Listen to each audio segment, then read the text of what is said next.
Well,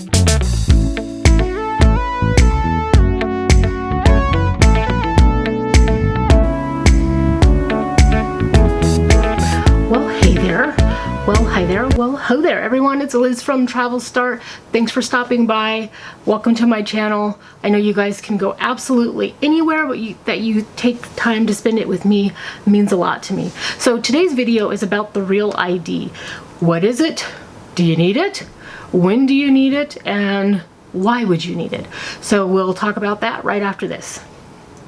Okay, so the first question is, what is a Real ID? It's basically a type of identification that will replace your identification that you use on a normal basis. It allows you to fly within the continental US. It also allows you to get into government buildings, courthouses, etc., things like that, things that are secured buildings. So of course you can use a passport in lieu of the Real ID, but the Real ID is something like $38 to get at this point, and your passport is going to be more like $120 or so with all the taxes and fees included.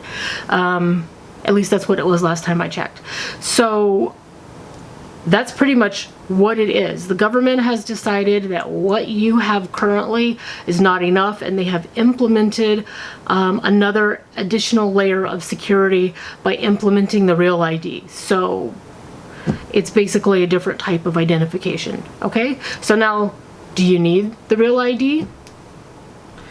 Okay, so the thing about the Real ID is, if you're planning to fly, it's a lot less expensive to have a Real ID than it is to have a passport or whatnot. But if you're not planning on flying and going anywhere, are you going to need it still? Potentially. You may end up having to go to the courthouse, or you may end up needing something at the Social Security Administration or something like that. And so the form of ID that they'll be accepting as of October 2020 is the Real ID. That's pretty much standard throughout all the states in the United States. There are a few states that have already implemented the Real ID Act, but then there are those of us, like I'm in California, and our start date isn't till October 2020. So we've got, 10 or so months before we have to deal with this part. So if you're planning on going to a federally secured building, if you're planning on going to a courthouse, it's like yada yada, then you're going to want a Real ID. If you're planning on flying, you're going to want a Real ID. It's important to be federally compliant. They do make you go in and have multiple forms of documentation to prove that you are indeed you, and to make sure that you are actually clear to fly inside of the United States. So it's really up to you if you feel like you need this extra step, but it always happens when you think you don't need something, then you find out later, I actually needed that thing. I should have got it then.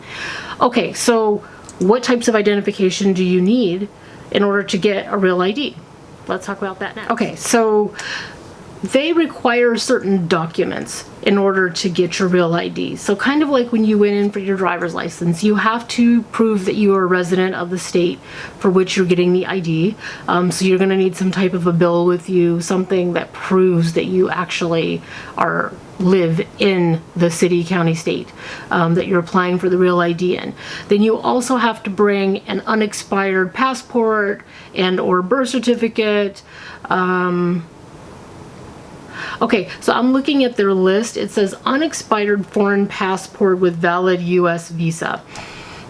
So if you are eligible to get an ID in the city, county, state that you live in, and you have a passport that's from overseas, like let's say you're here on a work visa or something like that, then you can bring that as well. Also, you're going to need to bring your Social Security card with you, and not a copy of the Social Security card, the actual Social Security card.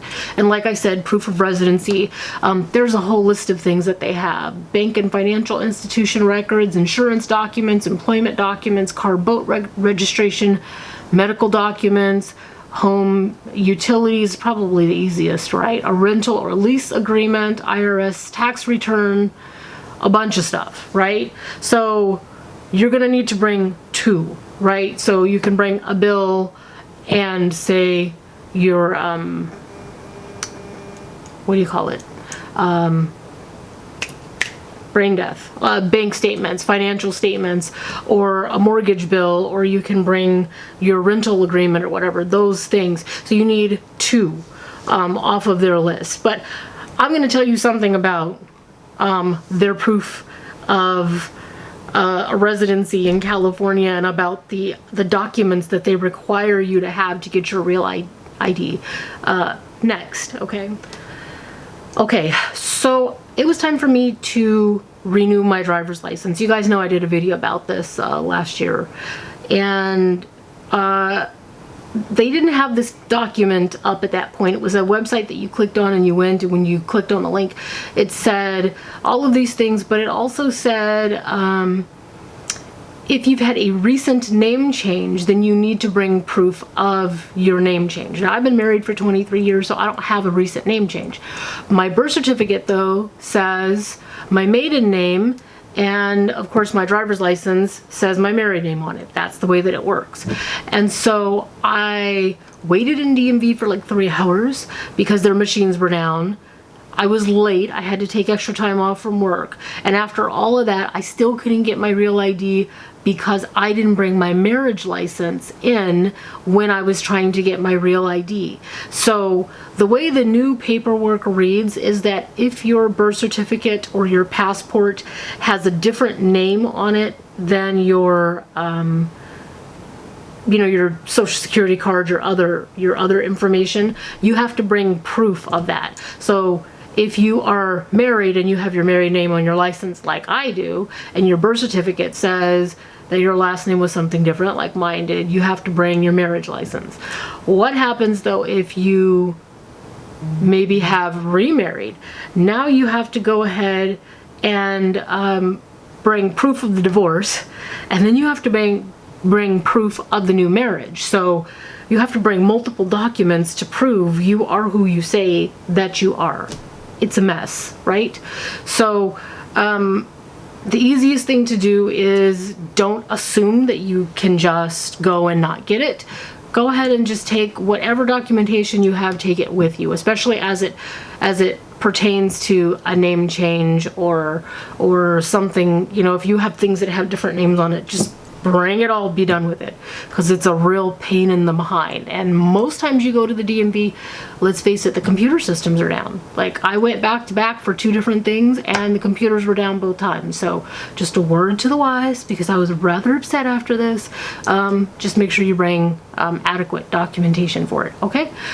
Okay, last thing is I want to double check how much the real ID costs. I'm in California, so I'll give you our cost, and we'll talk about that next, okay?